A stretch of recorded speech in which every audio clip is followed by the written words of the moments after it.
memang jadi salah satu cara mereka untuk mempertahankan diri. Makanya saat panen, gurame berusaha melompat agar tidak kena jaring.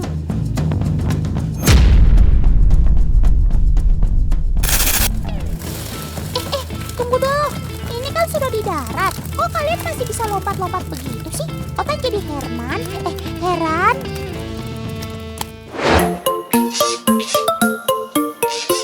Suara terkekeh seperti ini menandakan bahwa mereka sedang jengkel, teman.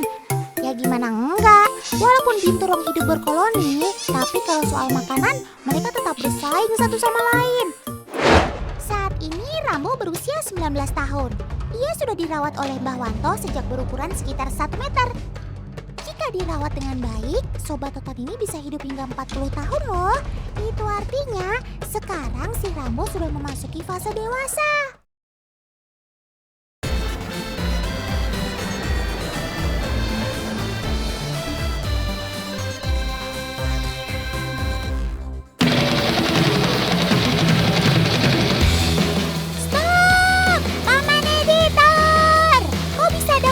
Di tanah Blitar sih, fenomena apa lagi ini? Ini siapa tahu, namanya fenomena panen massal. Awas kan, nanti ketabrak.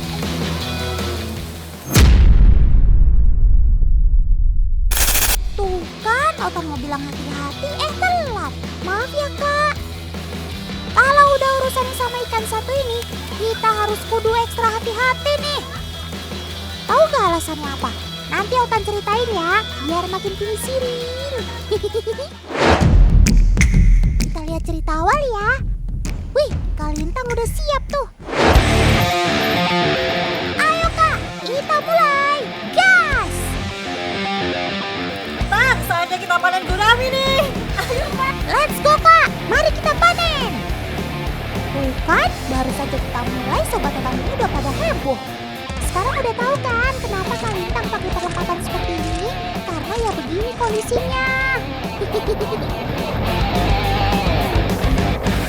Nah itulah alasan Kak Lintang pakai helm.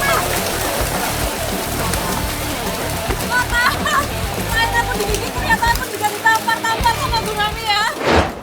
Saat merasa terancam atau terusik, melompat memang jadi salah satu cara mereka untuk mempertahankan diri. Makanya saat panen, gurame berusaha melompat agar tidak kena jaring.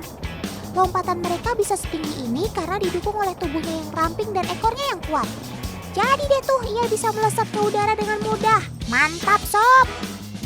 Gak cuma lompatannya saja yang bisa menampar wajah kita, tapi gigi halusnya juga bisa melukai kulit. Maklum saja, Sobat Otan ini kan termasuk omnivora alias pemakan segala. Jadi wajar kalau gurame punya gigi yang tajam untuk membantu mereka makan.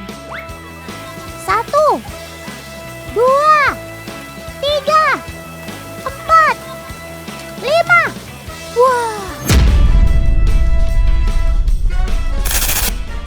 Gak sampai 1 menit aja Kak Lintang sudah menerima 5 tamparan dari si gurame ini, teman. Kebayang dong kalau panennya nggak pakai helm, yang ada pas selesai malah berubah jadi babak belur.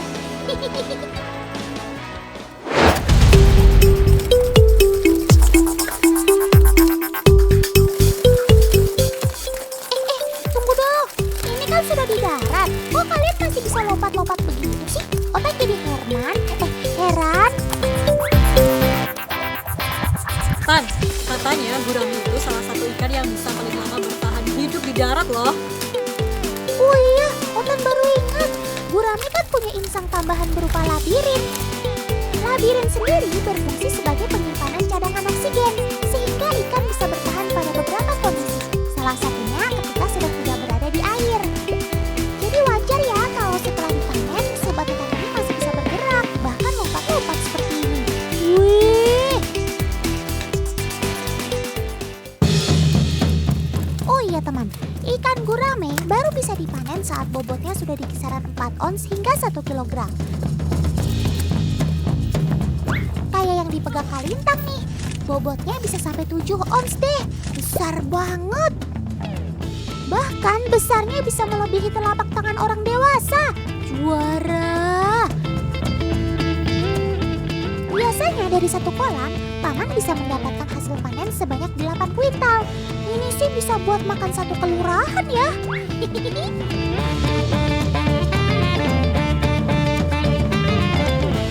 Setelah proses sortir selesai, ikan gurame akan dipindahkan ke dalam kotak es agar tetap segar meski dikirim keluar kota.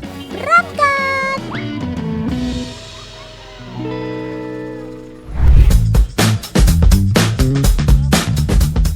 Oh ya teman, selain memiliki insang labirin yang unik, ternyata gurame juga memiliki sirip yang gak biasa loh.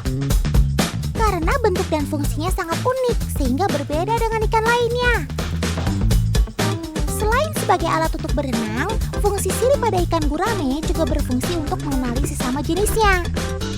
Nah, kalau kita perhatikan lagi, sirip pada perut ikan gurame cukup berbeda karena seperti ada sepasang benang di sana. Sirip yang panjang ini memiliki fungsi sebagai alat peraba untuk mendeteksi bahaya dan juga makanan. Karena sobat totan ini termasuk hewan omnivora, jadi mereka terbiasa mencari sumber makanan lain seperti serangga di dasar air. Ternyata kamu sudah canggih banget ya sob. Buktinya punya sensor sendiri pada tubuhnya. Mantul! Teman, sekarang ikut totan yuk ketemu sama papa dan mama si gurame. Sekalian kita lihat perkembangan mereka mulai dari telur sampai besar. Let's go! Ini loh Tan, sarangnya yang mau kita ambil telur ikannya. Ini dia lokasi papa dan mama gurame menaruh telur mereka teman. Sobat totan ini membuat sarang dari serabut kelapa yang diberikan paman, kemudian disusun rapi. Awas, hati-hati paman. Indukan gurame memang sangat protektif terhadap telur-telurnya. Ia tidak akan segan-segan untuk menyerang siapapun yang coba untuk mengganggu sarangnya. Tuh kan paman hampir kena gigit si induk gurame ini. Tenang sob, paman ini gak berniat jahat kok. Cuma mau mengamankan telur-telur kamu saja, supaya bisa berkembang dengan baik. Nah, itu dia teman telur-telurnya. Kuning bulat seperti jelly ya. Dalam sekali bertelur, mama gurame bisa menghasilkan 1.400 hingga 2.500 telur. Dan itu biasanya berada di dalam satu sarang. Duh, kalau suruh hitungin si Otan keburu pingsan duluan nih. Telur-telur ini harus segera diambil sebelum 24 jam. Karena jika lebih dari itu, telur akan keburu menetas. Jika menetasnya di kolam seperti ini, tentunya paman akan kesulitan untuk memantau kesehatan si anak-anak gurame ini. Tapi sebelum dipindahkan, kita harus mensortir terlebih dahulu telur-telur ini ya. Karena biasanya ada telur yang gagal menetas karena rusak. Jika warna telur cerah dan terang, itu tandanya telur yang gagal. Tapi kalau berwarna gelap, itu yang berhasil. Dan kemungkinan besar bisa menetas. Tekstur telur gurame sangat licin dan rentan teman. Jadi untuk memindahkannya nggak bisa sembarangan. Biasanya paman akan pakai alat seperti ini, yang di ujungnya bisa menjadi wadah untuk telur. Nah, ini loh Tan, telur yang gagal menetas. Dia bisa berjamur dan bakal berbahaya buat telur-telur yang masih sehat. Makanya kita harus segera pindahkan. Ini ya Pak, kita pindahkan ke sini ya. Masih ada lagi ya Pak? Kemon Kak, kita pindahkan supaya sobat totan ini bisa tumbuh dengan baik. Nah, ini dia teman, kondisi telur ikan gurame setelah 1 hari. Telur masih berwarna kuning, tapi sudah sedikit terlihat tubuh anakan gurame. Kalau belum memiliki ekor, saat berusia 2 minggu, balat kuning gurame sudah lurus sempurna. Itu artinya sobat kecil ini sudah siap mencari makan sendiri. Semangat ya sob! Semakin bertambah hari, ukuran ikan gurame semakin besar. Warna sisiknya juga semakin keabu-abuan, tidak hitam legam. Itu tandanya gurame yang sudah berusia 15 minggu ini siap untuk ditaruh di kolam pembesaran. Sehat-sehat ya kalian semua!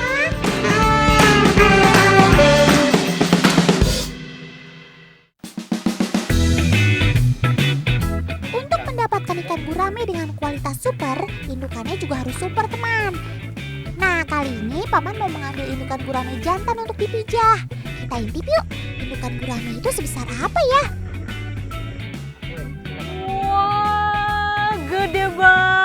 usia induk ikan yang bagus itu lebih dari 5 tahun sampai 40 tahun loh. Luar biasa kan?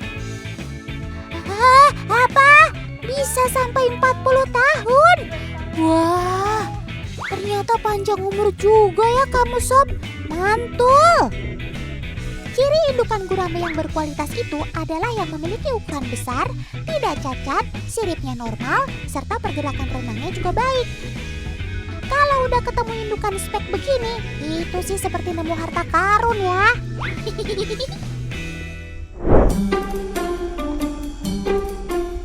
Sebentar dulu deh. Itu kok ada indukan gurame yang dahinya menonjol sih? Kamu bukan ikan lohan yang menyelinap di kolam gurame kan, Sob? Tenang, tenang. Ini adalah gurame berjenis kelamin jantan, teman. Semakin tua dan semakin besar, biasanya dahi gurame jantan akan semakin terlihat. Tonjolan kepala ini menjadi salah satu penanda fisik untuk membedakan antara gurame jantan dan betina. Dahi yang menonjol ini memiliki fungsi untuk menarik para gurame betina. Katanya sih, semakin dahinya besar, semakin eksotis. Benar apa betul tuh mama-mama gurame? Selain itu, dahi yang menonjol pada gurame jantan memiliki manfaat seperti untuk perkelahian dan alat bantu gerak saat berenang. Kalau dilihat-lihat sih keren juga ya kamu dengan dahi menonjol gitu. Pantas saja gurame betina pada kesemsem.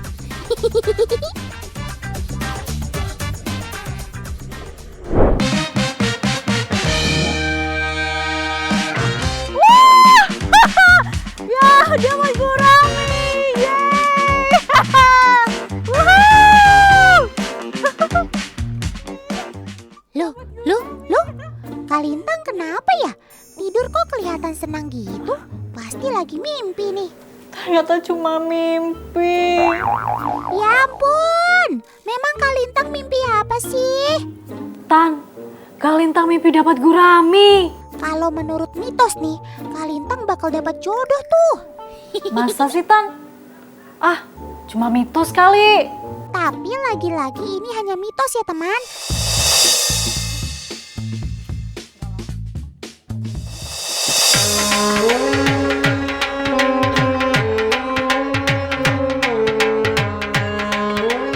Wah, apa benar ini jodohku? Jangan-jangan aku mimpi semalam kejadian beneran. Secepat ini. Nggak nyangka. OMG, malang tak dapat ditolak, mujur tak dapat diraih. Bukannya dapat jodoh, malah ketemu sama pencuri.